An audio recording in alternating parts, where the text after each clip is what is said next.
أعوذ بالله من الشيطان الرجيم بسم الله الرحمن الرحيم اليوم أحل لكم الطيبات وطعام الذين أوتوا الكتاب حل لكم وطعامكم حل لهم والمحصنات من المؤمنات والمحصنات من الذين أوتوا الكتاب من قبلكم إذا آتيتموهن أجورهن محصنين غير مسافحين ولا متخذي أخدان ومن يكفر بالإيمان فقد حبط عمله وهو في الآخرة من الخاسرين صدق الله العظيم.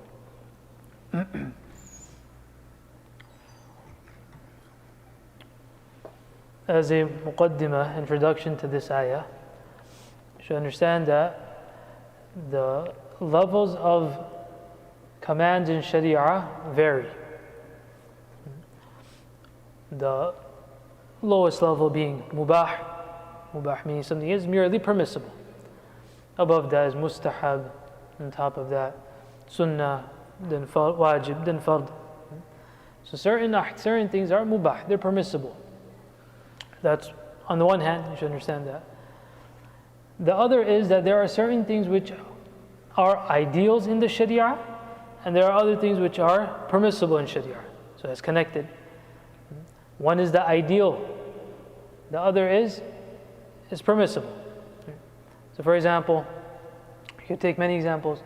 Someone is attending a certain class, and if the pass mark is 60, right, below that will be fail. So he got 60 or 61. So now, mashallah, he gives a big da'wah to everyone. Is this something to give da'wah to? Oh, you passed, fine, you did it. They're not going to keep you back. They'll let you move forward. But that's not the ideal. You barely made it, right? Or for example, someone lives in a place and it just has a roof and 4 walls around it. But that's enough for being protected from any severe condition. But that's not the ideal house, right? Same thing you can take with a car. It gets you from point A to point B, but no one does that. There's always this idea, there's this push for, this desire for having the ideal, the best you can do. So like that, certain things have been allowed in Sharia. Okay, you can do it. But that's not the ideal. And the objectives of Sharia and the masalih and all the ma'ani, the reasons behind all of this, that comes when we bring Sharia at that level, the higher level, the ihsani level, tahsiniyat. That also comes into a person's life. So when we strive for ihsan in our deen and we try to bring the tahsiniyat as well, then you'll see the true fruits and all of the other objectives of Sharia will come.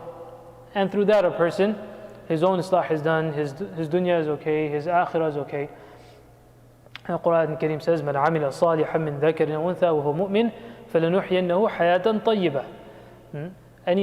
That person who does amal salih, righteous deeds, min dhakar or untha, whether it be male or female, then Allah subhanahu wa ta'ala will give him a pure life. Hayatan tayyibah, tayyib life.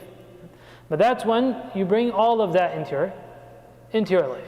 Then Allah subhanahu wa ta'ala gives all of these things to a person. Now keeping this in mind, we should understand these ayat, that Allah subhanahu wa ta'ala said, الْيَوْمَ أُحِلَّ لَكُمُ الطَّيِّبَاتِ. Things which are pure have been made halal for you. In the previous ayat, we already did tafsir of this part. What's the connection with طيبات? Then after this, وَطَعَامُ الَّذِينَ أُوتُوا الْكِتَابَ حِلٌّ لَكُمْ وَطَعَامُكُمْ حِلٌّ لَهُمْ. And the food of Ahlul Kitab has been made halal for you, and your food is halal for them. So the first part, there's many discussions here. Number one, the Quran al-Kareem is saying that the food of Ahlul Kitab has been made halal for you. Ahlul Kitab referring to Yahud and Nasara. Yani even if they have strayed away from the actual teachings of the Injil, Torah, Zabur, etc. Despite that, they are considered to be Ahlul Kitab. Why? The Quran al-Kareem, and on the one hand, the Quran al-Kareem rebuked them for leaving the ahkam of the Quran, of their kutub, and despite that, the Quran Kareem refers to them as Ahlul Kitab. So amal is not a condition. Many people say that, well, these Ahlul Kitab, Yahud, Nasara, they don't really practice, they're not really religious. That's not a condition. Just as a person can be a believer, mu'min, and he doesn't really have any amal in his life. So وَطَعَامُ الَّذِينَ أُوتُوا الْكِتَابَ حِلٌّ لَكُمْ. Their food, their dhabaih. As long as they also fulfill the conditions. طَعَامُ الَّذِينَ أُوتُوا الْكِتَابَ means that if they fulfill the conditions. For example, the Quran, as we understand in Deen, that if a Muslim slaughters, it's also permissible, right? But you need to follow the conditions of slaughter. You need to fulfill the conditions of, and not every food that a Muslim gives you is going to be halal. If he gives you haram, then that makes it halal? No. So طَعَامُ الَّذِينَ أُوتُوا الْكِتَابَ, unfortunately, this occurred some decades ago, and again people are trying to revive this. That any food that Ahlul Kitab gives you becomes halal. So it doesn't go into some metamorphosis and becomes halal. If that thing is haram, it's going to remain haram. But a person, what this ayah is saying, that can you eat the dhabiha of a kitabi? And who can slaughter? Whose slaughter will be permissible? So a kitabi slaughter is permissible, or a Muslim slaughter is permissible. Majusi, those that do not believe, mushrikun, their slaughter is not permissible. Even if they say the name of Allah Ta'ala, still not permissible. Because Ahlul Kitab, at least in theory, they're monotheists. They believe in one Allah, and they've been given a book, and they believe in that in theory. Although practically there may be many holes in that. But despite that, the Quran Kareem allows for that. What does the Quran Kareem do? Allow for it. That's the discussion we were having. That if it comes to this, that their food is there, then fine, it's mubah. It's permissible. وَطَعَامُ الَّذِينَ أُوتُوا الْكِتَابَ حِلٌّ لَكُمْ. It's halal. When the Muslims migrated to England, at that time they sought a fatwa that over here there are kitabis, so can we eat the meat over here? So they were given the fatwa, no, it's not permissible. You're not allowed to eat it. What happened because of that fatwa? The fatwa was given, you cannot eat it. So what was the result of that? The result is, today you go to England, and there's $1 billion halal industry. Right? So that's the level that the ummah needs to strive for. It's not just because it's permissible, you just do it. What is part of a mufti's job, for example, this fatwa was given. Now you say, all the muftis don't know this ayah of the Quran Kareem. Every mubah does not need to be practiced upon. That's what you need to say. Because something is permissible, it doesn't mean you have to practice it. Permissible means you could practice on it.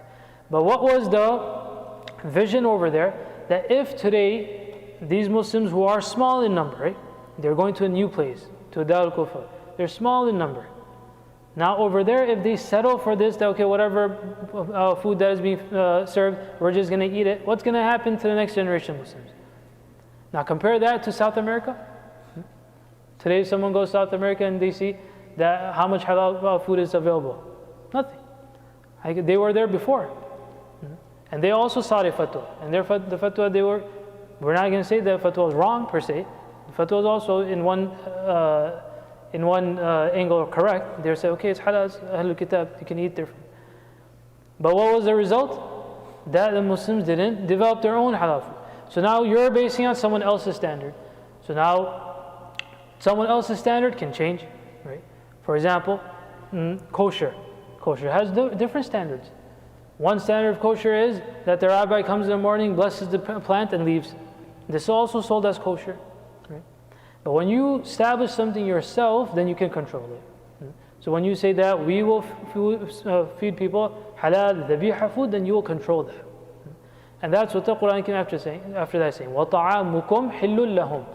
Your food is also halal for them. Over here a person may say that, why? We don't give fatwa to the Nasara and Yahud. Why do they need our fatwa? طَعَامُكُمْ حِلٌّ. That your food is halal for them. So what does that mean? You can also present what you have. You should also bring to them your ideals and your standards. Does that make sense? وَطَعَامُكُمْ حِلٌّ لَهُمْ وَالْمُحْصَنَاتُ مِنَ الْمُؤْمِنَاتِ. And similarly, when it comes to nikah, وَالْمُحْصَنَاتُ مِنَ الْمُؤْمِنَاتِ, chaste mu'min women. وَالْمُحْصَنَاتْ مِنَ الَّذِينَ أُوتُوا الْكِتَابِ. Muhsanat, chaste women from the Ahlul Kitab. That is also technically permissible to marry. Now if someone opens any book of fiqh Maliki, Hanafi, Hanbali, Shafi'i, in all of these books of fiqh, you'll see that fuqaha wrote that it's makruh to marry. So none of these fuqaha understood deen. None of them knew this ayah of the Quran. But rather they all quote even Umar radiallahu anhu. Umar radiallahu anhu at one point prevented all of the ghuzat, all of the soldiers, when they went in jihad, to get married to any kitabi woman. So Umar radiallahu anhu didn't know the ayah as well. Why was this fatwa? And how do you understand the ayah? The ayah is saying that if push comes to shove, if someone does, then we'll recognize the nikah. Fine, it's done. It's a valid nikah. It's permissible. But something can be makruh from other angles. So that's where the fuqaha bring the rest of the sharia in. That if you get married to a kitabiyah, but what will happen to your children? Why will she teach them something she does not herself believe in? Why will she care about your own standards? She has her own values. You have your own values. Right? So it's not the ideal. It's not the ideal. Yes, if it happens, okay, it's recognized. But what should the Muslim look for? What is the most pure thing? What is the ideal in Sharia? So وَالْمُحْصَنَاتُ مِنَ الْمُؤْمِنَاتِ وَالْمُحْصَنَاتُ مِنَ الَّذِينَ أُوتُوا الْكِتَابَ مِنْ قَبْلِكُمْ. So if you look in any of these books of fiqh, and from Umar radiallahu anhu, this fatwa was given that it's makruh. إِذَا آتَيْتُمُوهُنَّ وُجُورَهُنْ مُحْصِنِينَ غَيْرَ مُسَافِحِينَ. As long as you give them their mahr, muhsinin, غَيْرَ مُسَافِحِينَ, وَلَا مُتَّخِذِي أَخْدَانِ. Muttakhidhi akhdan meaning not taking, in our colloquial language you say, not taking a girlfriend. وَلَا مُتَّخِذِي أَخْدَانِ. That if you get married, and if you want to have a relationship with any of these women, then you need to be married in the correct manner. وَمَنْ يَكْفُرْ بِالْإِيمَانِ فَقَدْ حَبِطَ عَمَلُهُ. Whoever denies iman and the a'mal of iman and the ahkam which are based on iman, فَقَدْ حَبِطَ عَمَلُهُ, then this person's a'mal have all been lost. وَهُوَ فِي الْآخِرَةِ مِنَ الْخَاسِرِينَ. And in the akhirah, he will be from amongst the losers. We make dua that Allah Ta'ala gives us to understand the Quran.